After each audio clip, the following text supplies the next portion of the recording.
Hello, my name is Elvin. I'm a student of the APR History class at Veranda. Today I'll be talking about an artwork that attracted my attention during my visit to the NOMA. It is aptly named the Mountain Warrior Veranda Post. It was made by Oliver Issei around 1910 to 1914. Veranda posts are wooden architectural structures meant to hold up a roof. It was produced with two other veranda posts, with one called the veranda post of the enthroned king and senior wife, which was previously discussed in class, and the other unknown. As you can see in this picture, they're originally placed together in the royal palace of Anson. The veranda post of the enthroned king is the focal point, with the other two directly facing it. However, let's start talking about the FGC2 of the Mountain Warrior veranda post. So first, form. What attracts your eyes first are the many diagonal lines which form a zigzagging pattern seen on various ornamentations such as the spear, or the thing covering the horse's face. These are brought out by bas relief, which is prominent throughout the artwork. It has a mostly smooth texture, disregarding areas of freezes of lines. Colors are mostly faded, but original colors of green and blue are still visible. The artwork as a whole is fairly compact, with little negative space in between the forms. This is an unidealized sculpture, as shown by the imperfectness of his face, specifically the missing tooth in his mouth. Function. It serves a social function by showing the warrior's position in society. The warrior is given various ornamentations to symbolize a higher position. Some may show might, such as the machete in his right hand, which symbolizes power in most African societies, and a purse that may have a face of a defeated warrior on it on the opposite side, which is not shown. Some also show economic prosperity, such as the delicately crafted amulet on his chest, and the headdress on top. The mounted warrior stands upright in front of the ruler instead of a subservient position like kneeling. Dependence on military might is symbolized since it supports the roof, covering the ruler, and the ruler himself does not hold up the roof. It serves an economic function by allowing the current ruler to show his economic prosperity through its intricately designed artworks. The religious function is also hinted by the trickster god next to the horse playing the flute. The warrior seems poised for movement with elbows at a 90-degree angle. The illusion of movement could mean a religious ceremony for the Yoruba peoples.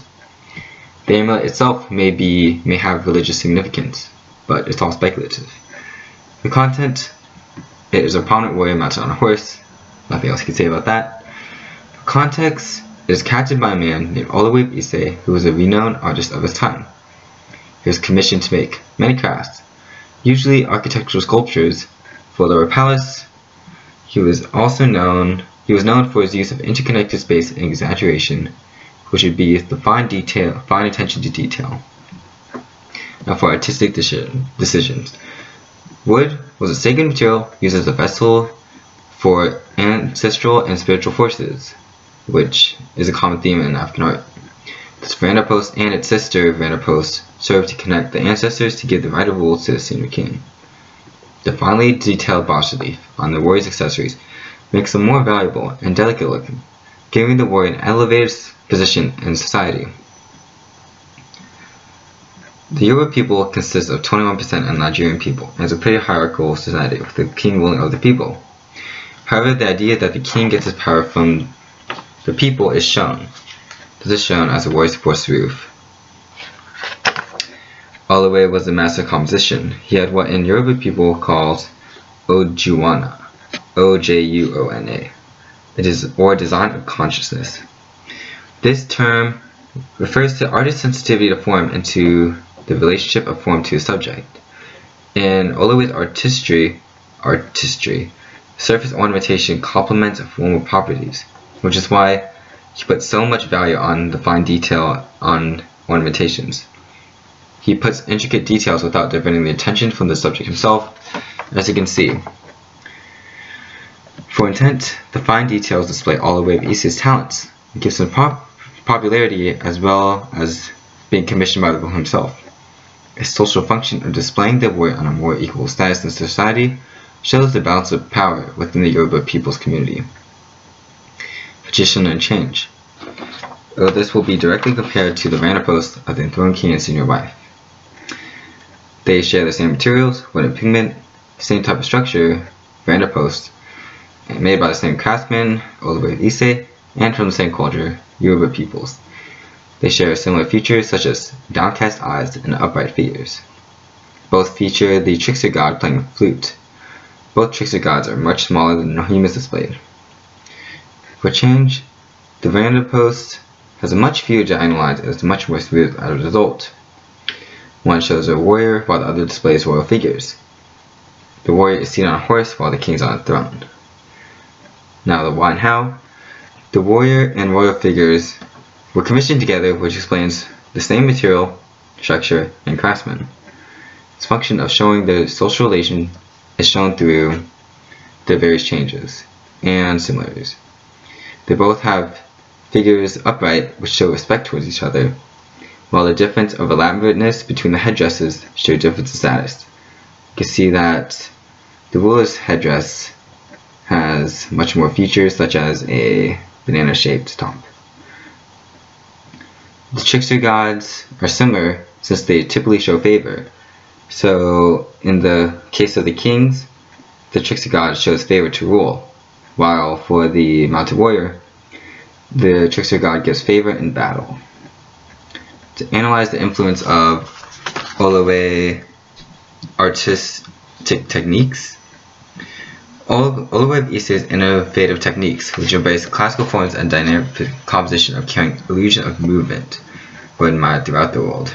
The illusion of movement can be seen through here, through the 9-degree angle of the elbows.